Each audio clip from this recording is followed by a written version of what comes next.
Welcome to Tea Time with Bunky. This is message. Hi, Dan. All right.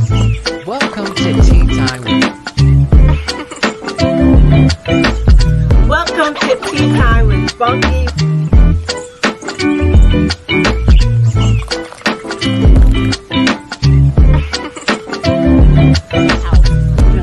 This is super recent. Welcome to Tea Time with Bunky. I missed you guys. I really did. Hey, everybody. Welcome to Tea Time with Bunky. I appreciate you all for taking the time out and joining me tonight on this special conversation. To all of my Tea Time with Bunky followers and subscribers, thank you for taking this journey with me. For those that are new, upcoming, just learned about Tea Time, enjoy this journey, enjoy this ride. I'd like to give a shout out to the VGN Village Global Network. You can catch Tea Time with Bunky on all your favorite platforms.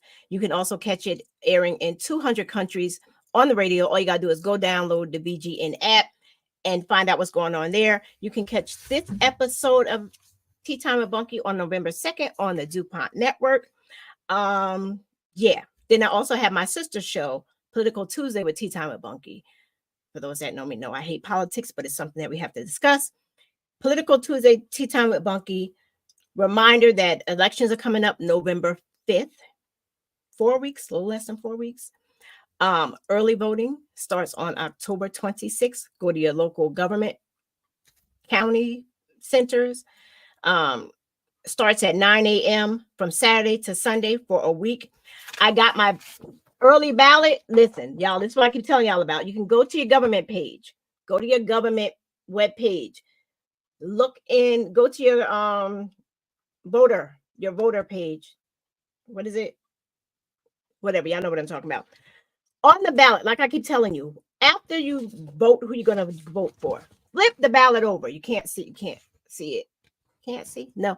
Anyway, there is an amendment on the back of this ballot, and I wrote it down, and I don't know where it is, so that you guys need to tune into Political Tuesday so I can tell you what that amendment is about. But you can easily go to your government page, download the ballot, your county, the town that you live in, be informed, make informed decisions.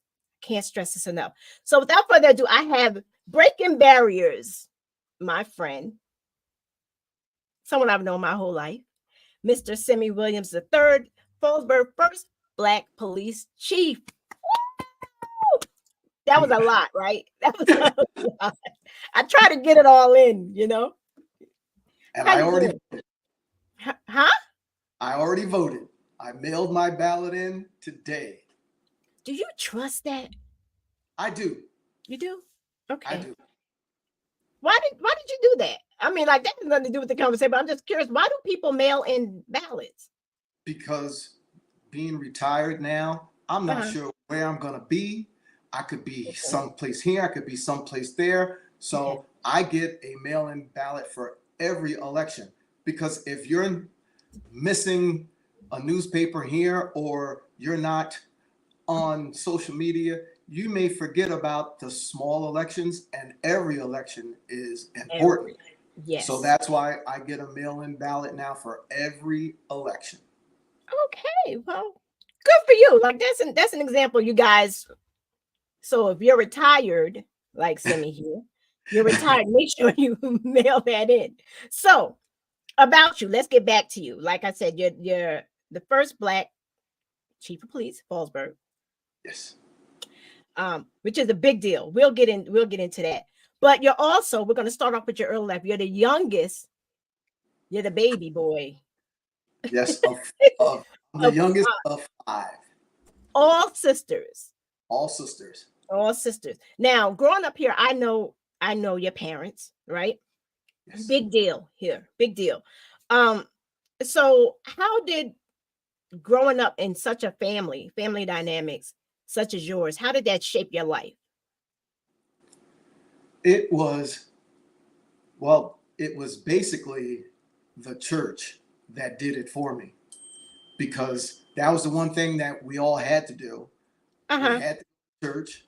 So, and no matter where I went, you always ran into somebody from church who knew my mother and my father. So it was tough trying to get into trouble. Even though I wanted to get into trouble, it was tough because there was always, and I can say with authority, Mary Adamson. She was my next door. Yeah. She was an auxiliary police officer. So the one holiday, It's Mary. Halloween, I'm out trying to get into some mischief, and the cops rolled up, and we started running, and Miss A started calling names. I had to stop. I'm like, she saw me. I had to stop. And I'm like, listen, I wasn't doing anything. I was just in the wrong place at the wrong time. You start talking fast. But then, hey, Uncle Mark. Hey, Mark. But then I had to go home and make sure I told my mama what had happened, because I know she was going to find out. You know it. It's not the same anymore. It's not the same. I remember growing up, the adage that it took a village to raise a child. That was true back in those days, because everybody knew everybody. Now, all of the elders that helped raise me, they've passed on to glory. So it's not the same anymore. Right. It's not the same. What's a lesson that you carry with you today from your parents? My mom always told me, Simmie, even if something bad happens, you just need to find the good in it, because there's a lesson for everything, good or bad. You just got to find the good in that bad. And that's what I've tried to do when things got really rough, things got bad, I was sad, or when I always say when life happens, because everybody has life. Yeah, lives.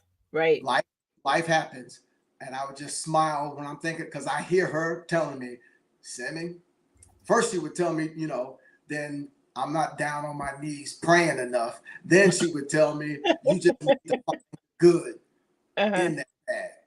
So that's what I hear her always in my head, telling me to find the good in it. Well, yeah, you had to, in that position you was in, you had to, because you came up against people like me, and I'm light. I can only imagine, but we're gonna get into that, some of the stuff you come across as police chief. I have to, I'm gonna take this break a little early. I'm gonna take this break real quick because I want to get into something and I don't want any interruption. So we'll be right back. Okay. Hi, this is Bunky from Tea Time with Bunky Podcast Radio. I'm inviting you to tune in to Tea Time with Bunky every Thursday at 7 p.m. Eastern Standard Time for enlightening discussions, empowering stories, and dialogues. Trust me, you want to hear them. On Tea Time with Bunky, no conversation is too big, no conversation is too small. We have conversations from inspiring stories of triumph and survivor tales to discussion on politics, promoting your local businesses, and exploring everyday life topics. Trust me, this podcast is your safe space for open dialogue, healing, and self-discovery. Doesn't get any more real than having a hot flash. Hello, the fan. So I invite you to tune in on Facebook, on YouTube, and Instagram. Trust me, you don't want to miss out on these conversations that matter most to you. I will see you there. And welcome back. Where did Simmie go? I don't know. Oh, there you go. I'm like, where'd he go? Right there. There you go. I'm like, oh, where'd he go? Like, he disappeared on me. Okay, so now we got the early. Now, like I said, I've known you forever. Fallsburg, basketball. Yes. What can you share a little bit about your journey into law enforcement? Yes. Where did that come from? So Brent Lawrence, who was the lieutenant at the time, started an open gym in Fallsburg. and it was the police, and he would invite teams to come in and play against the police. Mhm. So I remember it was Eddie Clancy who had told me, Yeah. yes, hey, Simmie, you guys want to come? Because I was all about basketball. Mhm. So he was like, hey, listen, we play on Thursdays. If you get a team together, come down. I'll speak to Brent and we'll bring you in. So I got a group of guys, about 7 of us, and we got invited. We came in, we played, and then that went on for years, because while I was right out of high school and while I was going to college, every summer I would work with my dad as a teamster in local 445. So Those unions. yes. So we would play, and I'll never forget one day Brent said to me, Simmie, you know what? Why don't you, come play with us? And I remember telling him, no, you guys actually stink. So no, I don't want to do that. So that was the first. I remember Brett when I worked at school police department. That's it. Okay. Yes, that was one of the first signs. And then I'm in Evergreen. Playing. Was it as bad then? Was Evergreen as bad then as it is today? No. Okay. Just because it was all Evergreen. It was all about basketball. Okay. And we were out there playing, and I'll never forget the one black officer that Monticello had.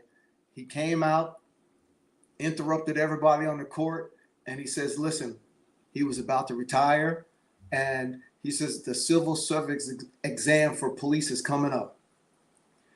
Guys, take the test.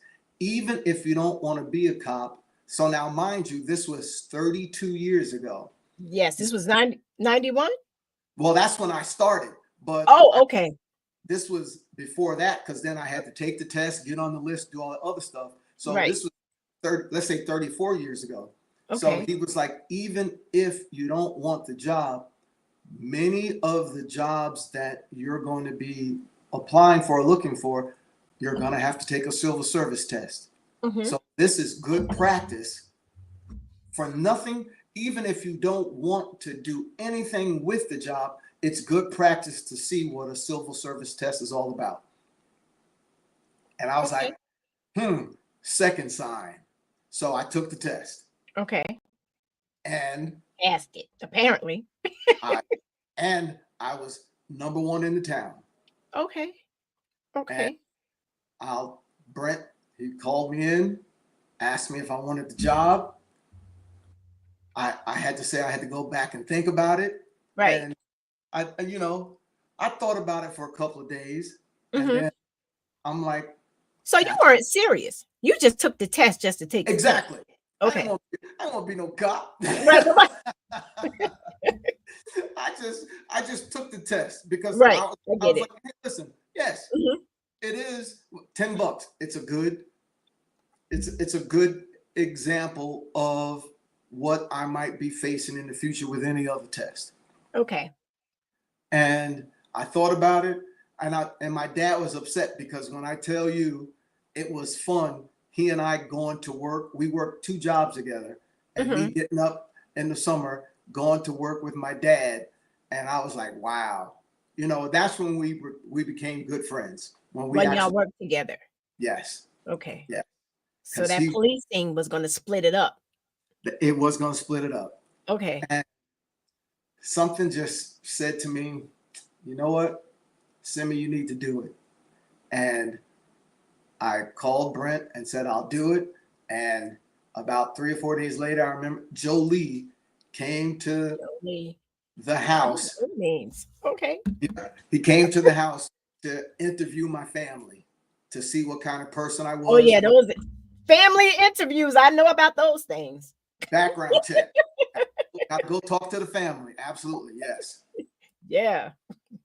And police academy, and the rest was history. That was August 26, 1991. I started. 1990. That I'm trying to think. I'm like, wait a minute. I got a child that was born in 1991. That's a long time ago. Do you regret it? Oh Okay. We'll get into that. We'll get into that. Okay. So you started off, how long were you just a police officer before you became part of DARE? So it was, I think it was even before DARE, Mm-hmm. since when I was in high school, I was on the Comet Council, something that none of these kids So now. comics. Do they have a comic council? No, this Okay. was something Mel Mednick created. Shout out to Mr. Mednick. Yeah, Okay. and he's in heaven, but Yeah, absolutely. shout out to Mr. Mednick. So it was, and Mel and I, even after I graduated, we stayed in contact with each other.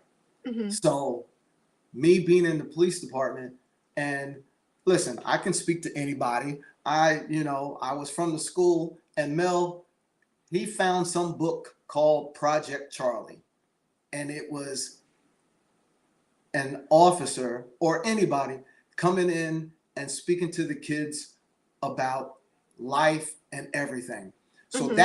that's the first thing I did, Project Charlie. Project And Charlie. then that's when this whole idea about school resource officers came about. It was Mm-hmm. actually Mel and I who went to Albany to one of the first school resource officer schools, and we both went to the school, and then that's when I became the school resource officer, which started the whole process of me doing DARE, school resource officer, and the rest is history. Wow, you know what? He was always such a Yes. yeah. Mel I mean, killed. there was some really great teachers in Fallsburg. I mean, like, I really love the surroundings, the environment. I didn't take advantage of them. Now looking back, no, because I stayed in my own bubble, But now looking back on it, I appreciate the foundation that we had, you know. And then once I got into the school resource officer and being DARE officer, then Mel was like, okay, Simmie, now you got to do SAD. So then I became the SAD advisor. And yes. I was gonna ask that, and he jumped right to it, Uncle Mark. See that? Like, what was one of the hardest things you ever had to do as an officer? I was gonna ask you that, but he got to it first. So. At the time, my son Shane was 5. I had a 5-year-old who passed away, and I had to go to the autopsy. Wait a minute. Wait 1 second. Hold that thought. Really quick second break. Okay, and we're back. That was a quick one because I never heard this story. Go ahead. Good question, Uncle Mark. And he ended up, he had pneumonia, but the fact that I had to, because that was part of the job, because I went on the call. So now I went with the detective, because once you start a case, it's not over until it's over. So I went to the autopsy, and, seeing the pathologist do what he had to do to this little 5-year-old boy, it just made me think about my son. And that was the one time it really bothered me, but that's part of the job, and you just got to suck it up and keep moving. But so at that moment it became real. You realize, okay, like, these are real people. I'm dealing with real lives. And well, I always, I mean, you always knew that, but this was. And I remember my first autopsy, Dr. Chow, I always asked, why he would put a towel over the face. And he says, I don't want to be driving down the road and see those eyes flash before me. And that's why the job isn't for everybody. It's not for everybody at all. Yes. Accidents. I'll be honest now. I can say it now. I couldn't say it 32 years ago. There were plenty of nights that I didn't sleep because I was afraid to close my eyes over stuff that I saw. Did you see a therapist? No. I'm like Kevin Hart. Make your face like that? We go to the barbershop. Black people don't go to therapy. Listen, I'm a pusher of therapy. I asked Ro. I said, Are you seeing a therapist? I'm like, I think you need to see a therapist to get this stuff out of your head. Simmie, I think you need to see a therapist. Well, I do. Okay. So here's the little bonus. So the pastor that we hired at First Baptist, he's also a retired police officer from Westchester. So Okay. he and I have talked about life, the job, and he retired too. So I have a therapist, my pastor, absolutely. Okay, you have. Okay, you mentioned church. Shout out to Pastor Weather. Shout out to the pastor.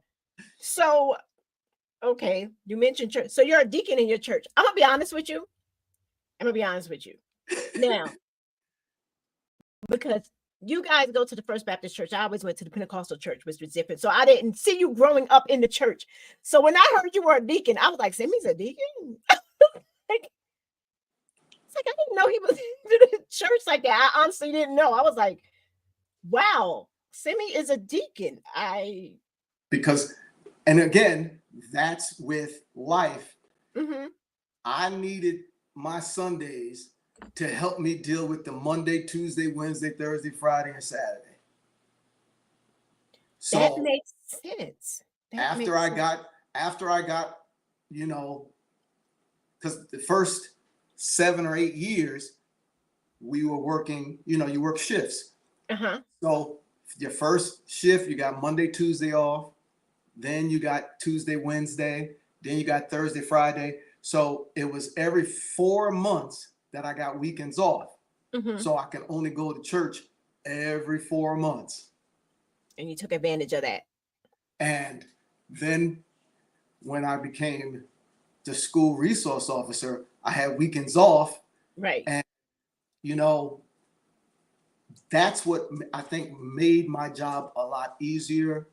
In the summer, when I was back on the streets, I'd go to a house, mom and dad having a disagreement, and here comes the little child running out of the back room, jumping into my arms. So now mom and dad knew I was okay. Their children, the child. Right. And kids know. Kids Yes. and animals know. Correct. I got validated that, listen, I'm going to help you. Right. I'm not going to be here. And that also taught me too. And I tried to pass that on to a lot of the guys when I became chief.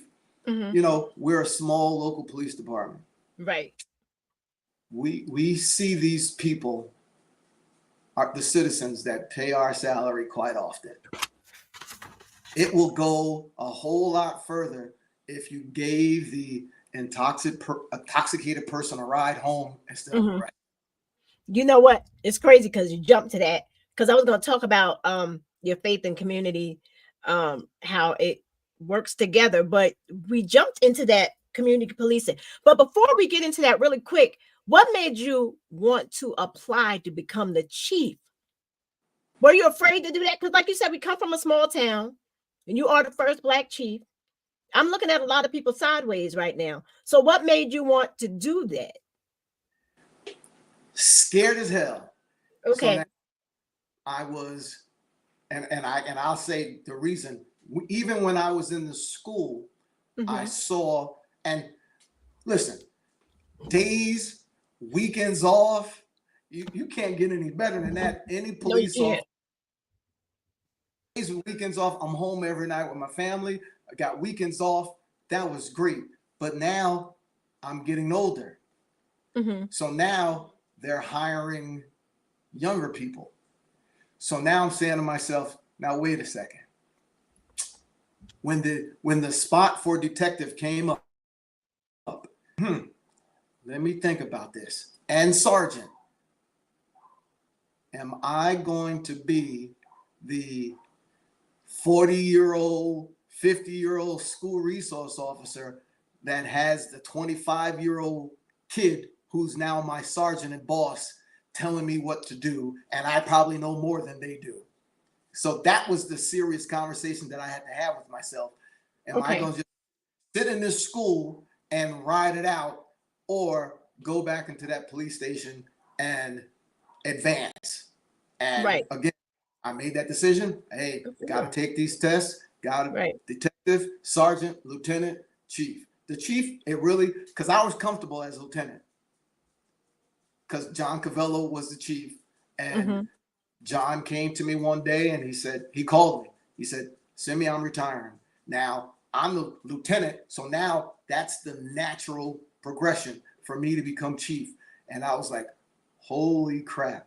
And we all know the town of Fallsburg, you know, I knew a lot of people, but now I had to step into a different arena. Totally different. And I never Different. studying for the police test. Mhm. Police tutorial services. I turn on the tape and the guy, George, he said, you will now have the most political job you've ever encountered. So I'm thinking, why? I was young, naive, and stupid.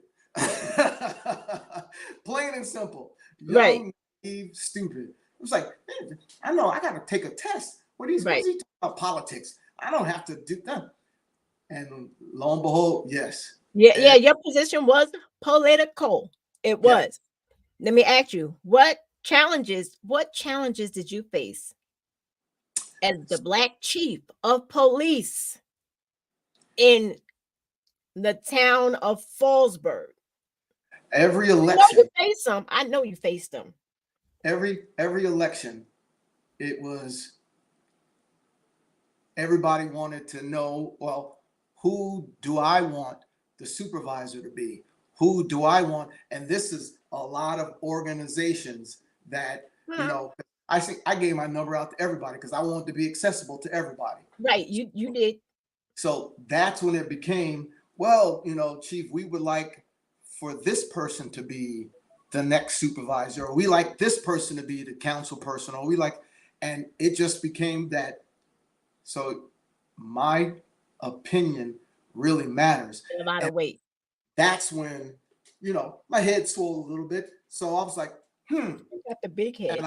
and I'll never forget, I said this when your son had his speech at Wait, the you hold that thought. Let me do this commercial. This okay. break. Quick break. We're back because I don't want to miss nothing. Go ahead. When people, for people that don't know, we did a little, it wasn't a rally, it was a little gathering in Correct. front of the police. It was a little gathering, but it meant a lot because I haven't seen anything like that since. Okay, so what happened? I said that Good question. I could do more. I should do more as somebody working on the inside of the police department because, yeah, when I was a little patrolman growing up, yeah, I saw some things, and you say, wow, and because until Jason came to Fallsburg, I was the only Black officer there for quite a long time. And we aren't naive. No one who's listening to you is naive. Yes, this town, in the town of Fallsburg, there's a lot of racism. I'm gonna say it. I'm not gonna. You don't have to say it. I'm gonna say it. I didn't know it was as bad because, like I said, I'm in my own bubble, right? I didn't know it was as bad until, honestly, until my son got involved in this. That's when I saw how ugly it was. Yeah. That and I'm gonna say, I stood my ground. I could have. Oh yeah, I was. Okay, go ahead. I'm sorry. I could have easily left. And then the one thing that made me think about it even more, when I was in the police academy about to graduate, there were some officers from other departments who were our teachers, and I got several cards. Call my chief. You need to call my chief. You need to call my chief. You need to call my chief. You need to call my chief. Well, they wanted you to go there? Yes. Not because I was good. Because you were Black. There you go. Yo, that's crazy to me. But that's what it is. Uncle Mark, I gotta call Uncle Mark. Mark, that's a good question. How do you separate your friends from being a police officer? Because sure, you had some drunk driving friends or something. Everybody got those friends. Absolutely. And then they try to pull that card. And forget friends, family. Family. But I'll never forget.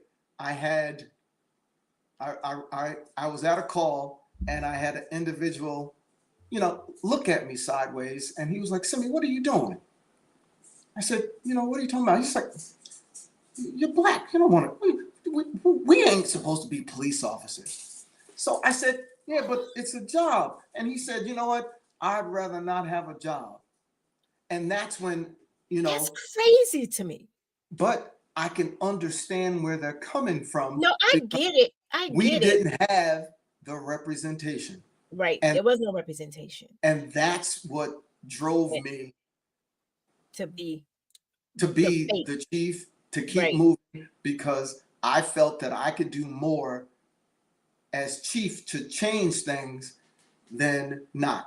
And that was another reason why, I didn't go to Middletown. I didn't go to all those other departments who were offering me more money and more glamour and everything else, because they were just looking for somebody who was of color.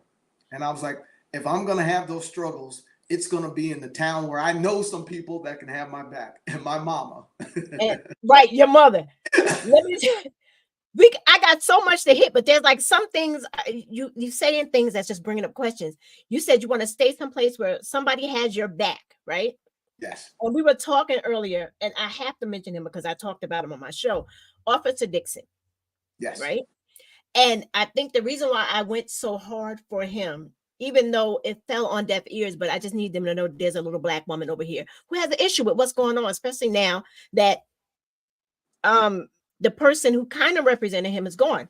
I felt like he was out there alone. I felt that nobody had his back. And I just wanted to let them know, look, I'm a black woman here in the town. Basically, the way you did him was wrong. We know it was political.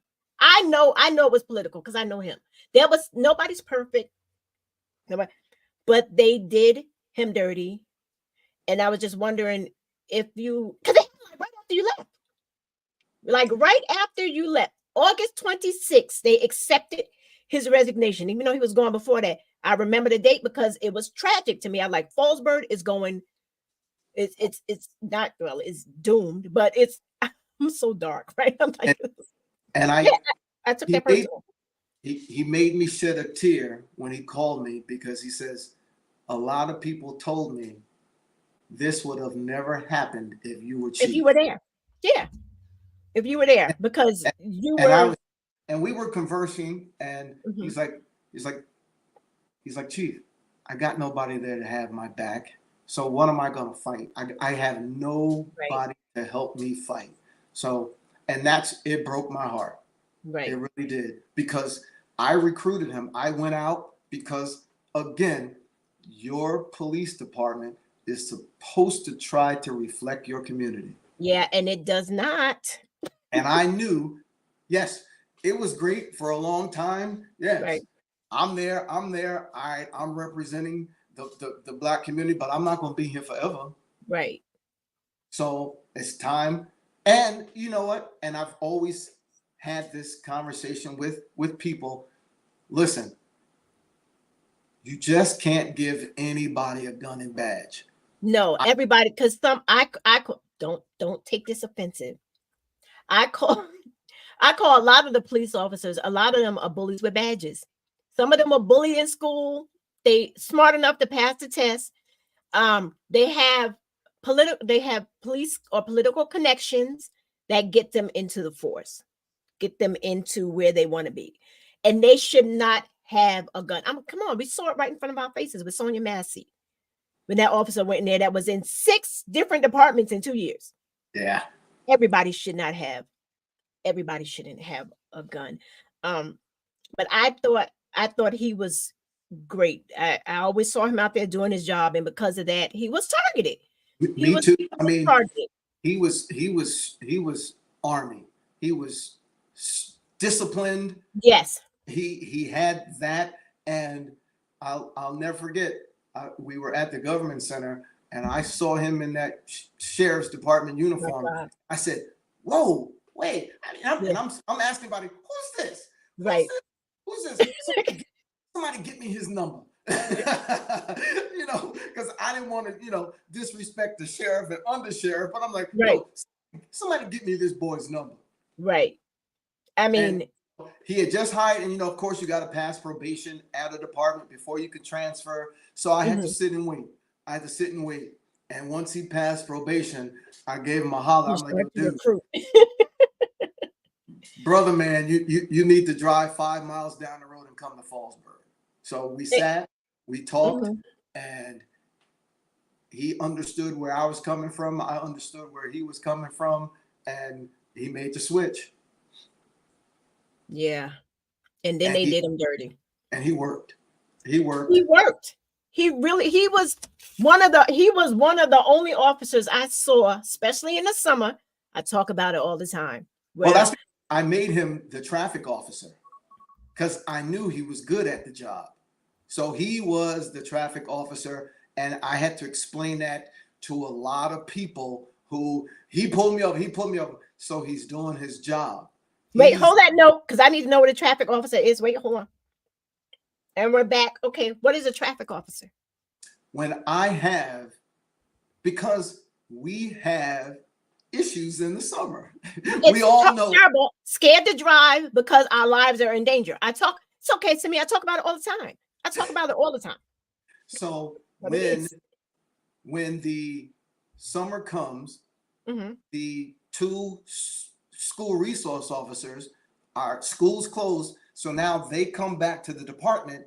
So if all of the moons are aligned and every shift is full and you just have that one extra person, boom, that's going to be the traffic officer. Because so he's out there. His job is to catch people doing traffic violations. Yes, he's not answering any other calls. His job was traffic. And they came for him, and what kills me, oh my God, what kills me is they don't care that this was this man's livelihood. You know, all they see is you're targeting me. Well, yo, stop breaking the law. I got to drive the speed limit. I don't be on my cell phone talking. My kids, grandkids are in seat belts. Hello, my car is registered, insured. Everything is the way because I know the law. I don't feel above the law. Even though I can pull out that card. Oh, I got a card. You know what I'm saying? Without me saying it. You know what I'm saying? I got the card. You know. So and I gotta say, because you know when I was there 32 years, there were a group of people who wanted to call me anti-Semitic. Oh, but I've been called anti-Semitic. But because I was there for so long and did the job the way it should have been done, the religious community knew that that's not Simmie. And they wanted Corey removed, and I'm like, I'm not doing it. The man is doing his job. Yeah, well, yeah, I got a hold of some of their posts and stuff, and I shared it. And I shared it with the letter when I sent it to everybody that act like y'all ain't getting no letter from me. Y'all all know y'all got a letter from me, and it had 3 references to it. I had picture references of their messages and different things that somebody like me is not supposed to have, but just as proof, because they'll be like, oh, well, she's targeting. Everybody's, you know what, Simmie? I don't even want to talk about that. I can't. I hear you. Yeah, it's troubling. Like I said, it's a lot. It's hurt. Yes. I'm glad you're out, but I had to talk about Corey because that was on my heart. Now that you've done this thing for a long time, and you decided to turn it in, right? Yes. Why? Because it's like I'm gonna have to have you back. I hope you'll come back because like time is one. You what was that like? How did that decision go? Say a conversation with the kids and no, I had said to myself, I had a plan. Okay. So my Eli's in 8th grade. So I said, you know what? 4 years, he'll be a senior. He's off to graduate. And then I hit that magic number of 62 that I can now collect some Social Security. So that was the number. And you know what? I like signs. So I'm like, wow, when my son graduates, I'll be 62, retire, Social Security, live life like it should be. Mhm. But Brent Lawrence did teach me one thing. He said, Simmie, you will know when it's time to retire. When you come to work and it's now a job, Right. and you're going to not like coming to work, it's time to go. So before because I'm always me, I'm always happy, I'm me. Before I let the job change me to somebody who I was not supposed to be, I knew it was time for me to go. And like you said, politics play an important role in everything. So I knew it was time for me to go. Yeah, it's you gotta go to Bible study. The Bible study. My Bible study's on Wednesdays. Oh, yeah, he does it every Thursday. I tune in after the show. Yeah, the politics are horrible. And again, I will say, it's a part of everything. It destroys everything it touches, it seems, in my opinion. Boy, and I'm not going to be someplace that I don't think I'm wanted or appreciated. Yep, and you wasn't appreciated. And I'll say this. So, Bunky, riddle me this.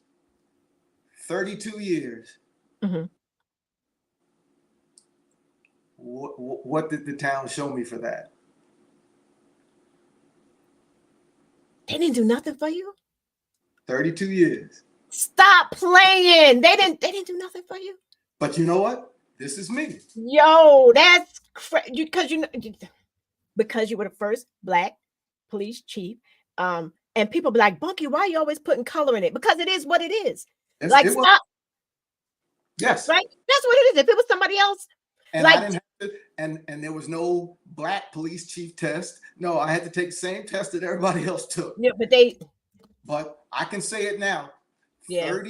32 years. They did nothing. But you know what? Yo, that's great. But you know what? But you know what? God is good because you're fine. Everything will be good. Before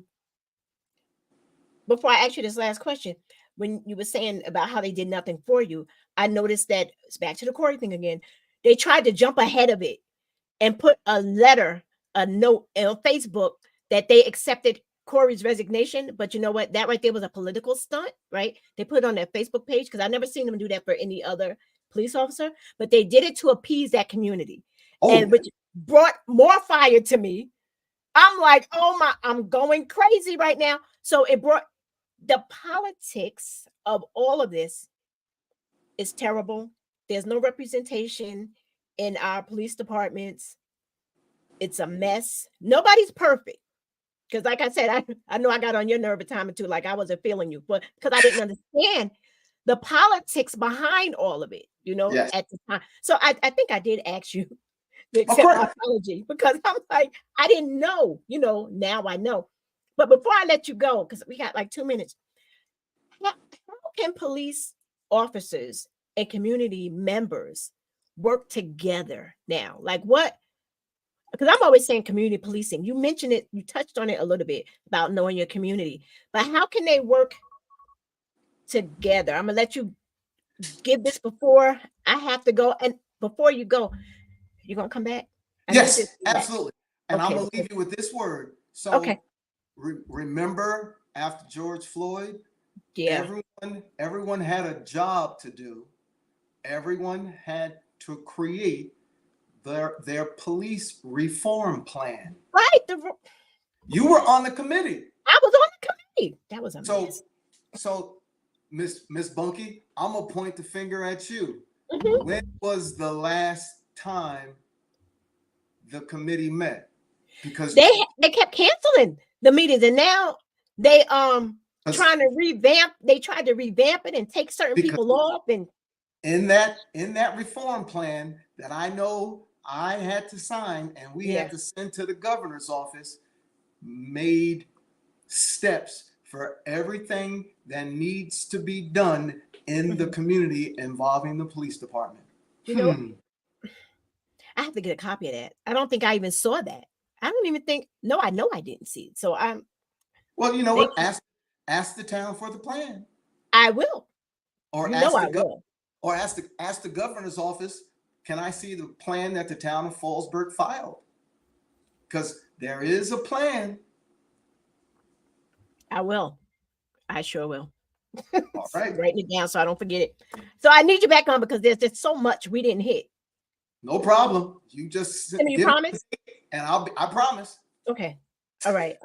Stay right there for a minute. So everybody, listen. Go follow Tea Time with Bunky, YouTube, Facebook, Instagram. Tell a friend, tell a friend. This conversation is going to continue. It should be public. Yes, it should. This conversation is going to continue at a later time. But I appreciate you. Be kind. Make sure you're registered. Not it's too late to register, but make sure that you get out there and vote, right, Simmie? Yes. November 5th, or early voting, which is what I do on October 26th. So get out there, know your times, know your polling places. But before you even do that, go and look up, make sure you're registered, make sure you're on the ballot, because I'm finding out that people that were registered, aren't on the ballot. They're not. I'm telling you, this thing is real. So I will catch up with you. Tune in to Political Tuesday. I got some stuff to tell y'all about the county. Political Tuesday on Tuesday at 6 p.m. So I appreciate you all. Have a blessed week, and I will talk to you later. Bye-bye. Simmie, stay right there. Yes.